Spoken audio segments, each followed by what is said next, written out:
Hola a todos, reciban un cordial saludo. De acuerdo con la solicitud que algunos me han hecho frente a una explicación diferente sobre la actividad evaluativa de la unidad 3, que es la que tienen que presentar el próximo 12 de julio, les grabo este video para que de esa manera puedan entender un poco con detalle lo que se pretende en esta actividad. Antes de iniciar, es importante que ustedes, como siempre les digo, lean detalladamente los espacios de aprendizaje 1 y 2 que corresponden a la unidad 3, ya que sin esa lectura y sin esa apropiación de las enseñanzas que están allí dispuestas, es imposible desarrollar esta actividad. O a lo mejor lo puedan hacer, pero no lo van a hacer con la propiedad que requerimos y tampoco, por supuesto, van a desarrollar esas competencias. Entonces, en esta actividad, que tiene por nombre Propuesta de Intervención con DI y UDL, la idea es que ustedes tomen como base la actividad que presentaron en la unidad 2, que es una propuesta de intervención. Antes de proceder a cualquier otra cosa, después de leer esas enseñanzas, deben necesariamente tener en cuenta los comentarios de retroalimentación que les hice en la actividad evaluativa de la unidad 2, porque allí la idea es que ustedes puedan corregir los errores que tuvieron, ¿sí? Y tener en cuenta los aciertos para que puedan continuar con este ejercicio. Entonces, lo primero es, para conformar grupos de 4 personas, lo ideal es que trabajen los mismos que venían trabajando anteriormente, ¿sí? Si de pronto el grupo se reacomoda, pues digamos que no importa, pero la idea es que sean 4 integrantes. Después van a tener en cuenta que lo que ya les mencioné, que esta actividad es un consecutivo de lo que ustedes ya trabajaron en la unidad 2 y por lo tanto lo que vamos a hacer es tener como base esa propuesta de intervención, hacer los ajustes de la retroalimentación y traerla aquí para empezar con ella sobre esta actividad. Entonces, aquí yo les hice una tabla, ¿sí? Que es una tabla que ustedes la pueden entender como la tabla en la que vamos a poner los ingredientes. Vamos a hacer una receta. Cuando uno va a hacer una receta, lo primero que lee es la tabla de los ingredientes para saber qué necesita para después hacer esa receta, ¿sí? Entonces, esta tabla es solamente una guía, ¿sí? Es donde vamos a poner los ingredientes, pero ustedes solamente con la tabla de los ingredientes no van a saber cómo hacerlo o no tienen la receta lista o terminada solamente con esa tabla. Entonces, por eso la tabla es solamente un indicador, ¿sí? Nos va a decir hacia dónde tenemos que ir, cuál es la dirección. Bien, ¿qué hay en la tabla? Teoría de aprendizaje, ustedes ya la tenían en la propuesta anterior, entonces ponen la misma, la que hayan elegido, ya sea conductismo, cognitivismo, constructivismo, conectivismo. Ponen solo una, eso sí, tengan en cuenta los comentarios de retroalimentación.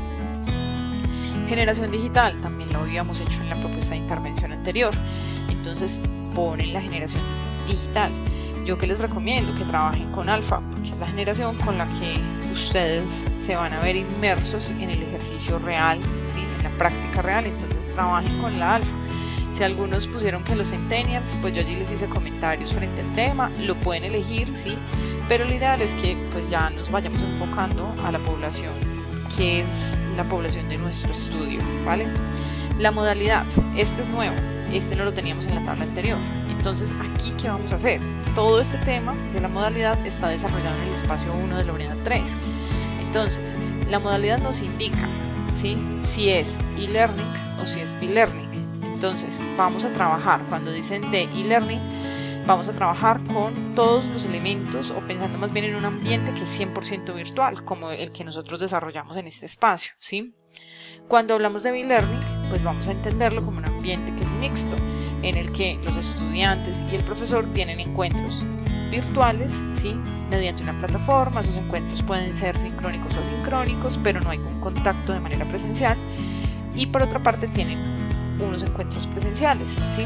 Esos encuentros presenciales, pues hoy por hoy los podemos entender también como los encuentros sincrónicos, aunque un encuentro sincrónico pues tiene una naturaleza muy diferente a un encuentro presencial, pero digamos que en una normalidad, es decir, sin pandemia y demás, pues tendríamos un encuentro presencial. Entonces el B-Learning estaría compuesto de parte virtual y parte presencial. Ustedes tienen que leer muy bien esas modalidades para saber cuál van a elegir. ¿Por qué? Porque aquí la van a poner, ¿sí? Entonces ya tenemos teoría, por ejemplo, constructivismo, generación digital, por ejemplo, alfa, modalidad, por ejemplo, e-learning, ¿sí? Diseño instruccional. Este diseño instruccional, el DI es diseño instruccional y el UDL es el diseño universal para el aprendizaje, están desarrollados en el espacio desde la unidad 3. ¿Qué vamos a hacer? Diseño instruccional, pues vamos a elegir un diseño instruccional. Allí ustedes tienen ese estudio de los diseños. Estudiamos 3 diseños instruccionales. Está el modelo ADI, que trabaja por fases. Está el modelo Merrill, que trabaja por principios. Y está el diseño Design Thinking, que trabaja también por fases. ¿Qué hacen ustedes? Pues aquí, donde dice DI, van a mencionar solo uno. Entonces dicen, no, pues vamos a trabajar con el Design Thinking porque nos llamó la atención, ¿sí?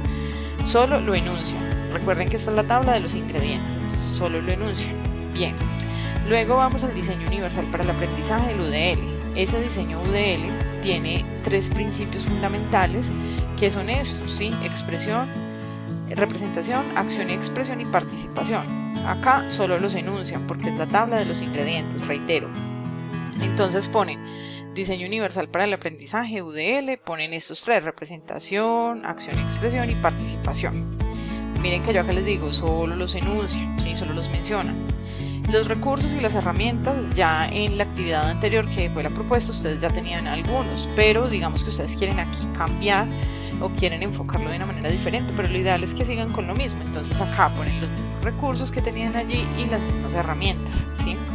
Ahora, después de haber elegido todos los ingredientes, ¿sí?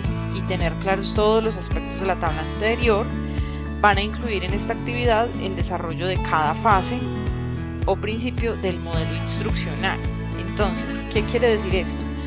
Que, por ejemplo, si yo elegí el modelo, voy a ir acá un poco, si yo elegí, por ejemplo, el DI Design Thinking, ¿sí? Entonces lo que yo voy a empezar a hacer en mi documento con mis compañeros es a desarrollar cada una de esas fases que componen el Design Thinking. Entonces yo les voy a mostrar acá, por ejemplo, digamos que elegimos el Design Thinking, ¿sí? Entonces elegimos este, como ya les mencioné, está organizado por fases que son estas que están acá, ¿sí? Es que está muy claro. Entonces descubrimiento, interpretación, ideación, experimentación y evolución. Lo que ustedes dicen es, listo, en el documento que vienen trabajando de Design Thinking, diseño instruccional, Design Thinking, y entonces empiezan a decir qué van a hacer en la fase de descubrimiento. Si ustedes no saben, pues por eso tienen que leer. En el descubrimiento dice cómo el aprendizaje se centra en el estudiante, es él quien debe empezar por descubrir los aspectos motivacionales e inspiradores que los han llevado a iniciar esa aventura de aprendizaje, es decir, qué quiero aprender, qué debo aprender, por qué es importante aprenderlo, etc. Todo lo anterior debe ser el resultado de una suerte de asombro que le debe generar un aprendizaje nuevo, el cual se logra mediante el material digital, figuras, videos, otros recursos y herramientas que están dispuestas en el aula de clase virtual. Entonces, en esta, por ejemplo, la primera fase del Design Thinking, que es el descubrimiento, lo que ustedes tienen que hacer es decir de qué manera, o sea, no solo decir, sino también desarrollarlo, ¿no? De qué manera van a lograr que el estudiante se motive, ¿sí? Inicie motivado su proceso de aprendizaje. Entonces ustedes, digamos que en la propuesta de intervención anterior tenían un tema que es el reciclaje. ¿Cómo van a hacer que el estudiante se motive a estudiar el tema del reciclaje en esta fase de descubrimiento? Porque la fase de descubrimiento lo que propone es que allí el estudiante tiene que motivarse. Y miren que acá en el enunciado dice cómo, ¿sí? Dice que mediante figuras, videos, otros recursos. Entonces lo que ustedes tienen que hacer es decir, bueno, en la fase de descubrimiento del Design Thinking, el estudiante vamos a motivar los estudiantes de la siguiente manera. Primero vamos a poner una canción, la canción se llama así, me pueden poner ahí el enlace y decir qué buscan ustedes con esa canción. Entonces con la canción los niños van a escuchar algunos elementos reciclables, van a aprender una coreografía sobre cómo reciclar, eso va a permitir que él se motive, que empiece como a sentir que ese aprendizaje lo necesita, en fin. Luego vamos a utilizar algunas figuras, ¿sí? Yo estoy poniendo ejemplos precisamente de lo que está enunciado allí, ¿sí? Entonces algunas figuras, les vamos a llevar una caja de leche que es reciclaje, una bolsa de leche, una lata, bueno, y vamos a mostrarles esos objetos y les vamos a decir a los niños que lo toquen, ¿sí? Que lo sientan, que si ellos han visto alguna vez ese objeto, que esos empaques son de qué, ¿sí? Todo eso ayuda a que el niño se motive porque lo vincula con una experiencia de su vida real. Entonces, de esa manera ustedes tienen que empezar a explicar en cada uno de estos, o sea, si eligieron Design Thinking, pueden elegir otro, obviamente, pero si eligieron Design Thinking, van a explicar cómo pretenden que él haga cada una de esas fases, cómo lo van a hacer ustedes, ¿no? El descubrimiento, luego la interpretación, pues dice que el estudiante debe dar inicio a un proceso de significación que le permita otorgar sentido a aquellos conocimientos que tiene a su disposición y que empieza a aprender. Por ello es necesario relacionarlos con el contexto, ¿sí? Aquí sirve, por ejemplo, la actividad que les acabo de decir, como mostrarles un empaque de leche vacío y decirles que si alguna vez han visto eso, que ahí que viene, ¿sí? Qué producto viene, que cuando toman leche, bueno, y cuando tomamos qué queda, qué hacen con ese empaque, dónde lo botan. Entonces luego empiezan a enseñarles a clasificar las basuras, a organizarlos, ¿sí? En ideación, leen bien, ¿sí?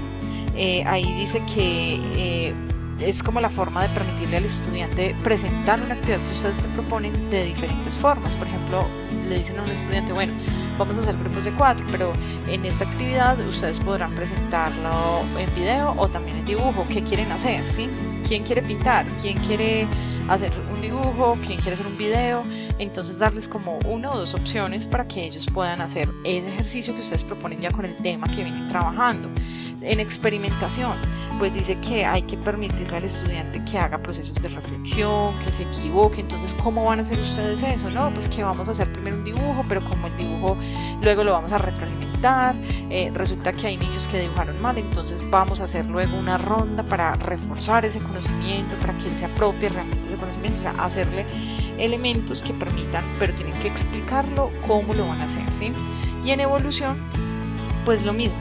Entonces, permitirle al estudiante, por ejemplo, dice, es decir, que el estudiante podrá evaluar qué tanto ha evolucionado, qué tanto ha aprendido y hasta dónde quiere llegar. Entonces, ¿cómo van a hacer el proceso de evaluación?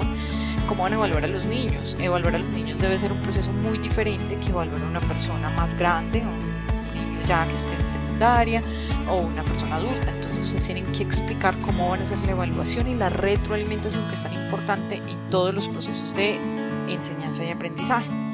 Listo, después de tener cada uno de esos, ya eligieron, entonces vamos a concluir, eligieron el modelo, saben cómo trabaja el modelo, ¿sí? Explican cada una de las fases. Recuerden que si eligen el Merrill, en el Merrill se trabaja por principios, ¿sí? Entonces tienen que leer cada uno de ellos y explicar cómo lo van a hacer ustedes con la propuesta que ya traen, ¿sí? El ADI es lo mismo, entonces en el ADI se trabaja por fases, entonces cómo van a hacer la fase de análisis, de diseño, desarrollo, implementación y evaluación, pero explicándolo de manera detallada, como ya les di el ejemplo con el diseño Design Thinking. Después de tener todo esto claro, miren que en la parte final yo les explico el tema de UDL, ¿sí? Entonces la idea es que con el UDL, voy a minimizar acá, porque ya pasamos a esta parte de la tarea que es el diseño universal. Ustedes tienen que explicar cómo van a hacer la parte de expresión, de representación y de participación, acción y expresión, ¿sí? Entonces tienen que ir al espacio, buscar en donde se explica el tema del UDL, ¿sí? Cuando ya lo encuentran, entonces lo que hacen es leer muy bien el tema del UDL, de qué se trata, y miren que aquí están explicados cada uno de esos 3 principios. La representación, se recomienda ofrecer la información en más de un formato, es decir, que hay un material de clase que es un libro de texto, una lectura en texto continuo. El profesor puede realizar una adaptación. Entonces, ¿cómo van a hacer ustedes la representación de ese tema que les proponen? Volvemos al reciclaje, no, que el reciclaje está explicado, lo vamos a explicar con un video, pero además de un video vamos a usar imágenes y también vamos a grabar un audio. En acción y representación, pues que el profesor va a ofrecer a los estudiantes 1 o 2 formas de entregar la actividad. En participación, pues que el profesor le va a indicar al estudiante cómo va a participar de manera activa en cada una o cómo vamos a hacer el ejercicio de manera colaborativa, etcétera, etcétera. Ese es el